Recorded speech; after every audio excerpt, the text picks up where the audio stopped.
But first, on this issue of addressing the linkages between human rights and poverty that you mentioned, and which where economists absolutely have failed to consider any elements of human rights, or they did that in the past. But also human rights scholars, I think they have not been, well, they have not paid much analytical attention to poverty, not in the African context, at least. I miss substantial work on the ground in the African context. But what I'm saying is that the consolidation of social security rights in the wake of the corona may change this pattern, because certainly now we see that social security rights have become very important elements in the wake of the corona. We have 40 countries in Africa who have introduced new cash transfer measures during 2020. And the numbers receiving social rights support have increased and amounts have risen. Urban food aid has also been a feature of COVID-19. So human rights elements have become important in the wake of the corona. And I think it will be difficult for African governments, and of course also for donors, to just forget about these new features of social rights protection. Poverty induced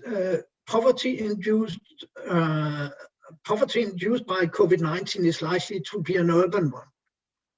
Unemployment, youth, loss of jobs, massive negative impact on the informal sector. These are reasons why governments have been concerned about urban and youth unrest.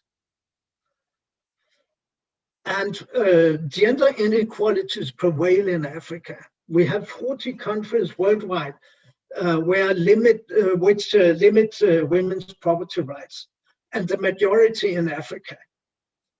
While patterns of economic inequality vary in Africa, the impact of COVID-19 is likely to exacerbate gender inequality and female income opportunities. Violence against women has increased. In some countries, reports have raised concerns about systematic domestic violence. So, can you move to the next slide? Yes.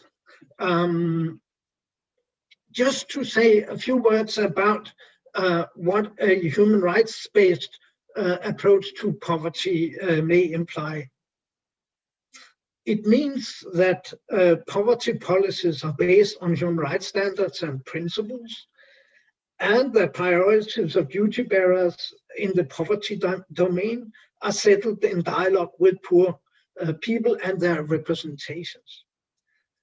Fundamental elements in that dialogue will circle around non-discrimination and will entail institutionalization of influence and empowerment from below. This means also that in the African context, the human rights-based approach can include inequality dimensions, for instance, urban-rural living standards, advocacy and empowerment, the rights-based change from below. Also, the metrics of poverty, rather than monetary metrics, support. We should think about support for non-monetary indicators, like done in the Oxford Poverty and Human Development Initiative. I think this is an important area where human rights has maybe influenced also the thinking in IFIs like the World Bank. Then we have social protections, as already mentioned, and also in the case of migrants.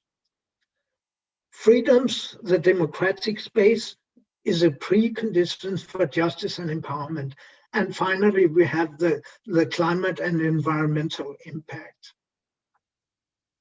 Okay, thank you very much. I'll end my brief here. Hans Otto, I'm going to take the prerogative of having the floor here to ask a quick follow-up question that is always a curiosity to me. I'm wondering, how important do you see it in your research or policy work that the human rights agenda have the name of human rights? Can you do kind of human rights work using these principles that you're listing out, or is it important to name explicitly that it's a human rights-based approach? Not always. I don't think so. I mean, we're also today going to talk about the SDGs, and the linkages between the SDGs and the human rights are sometimes quite strong. At least you can use the SDGs also for promoting human rights.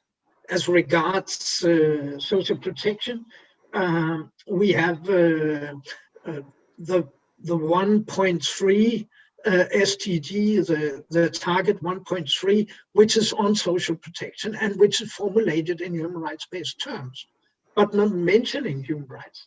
SDGs are not mentioning human rights at all, except for one indicator. That's a great example. Mm-hmm.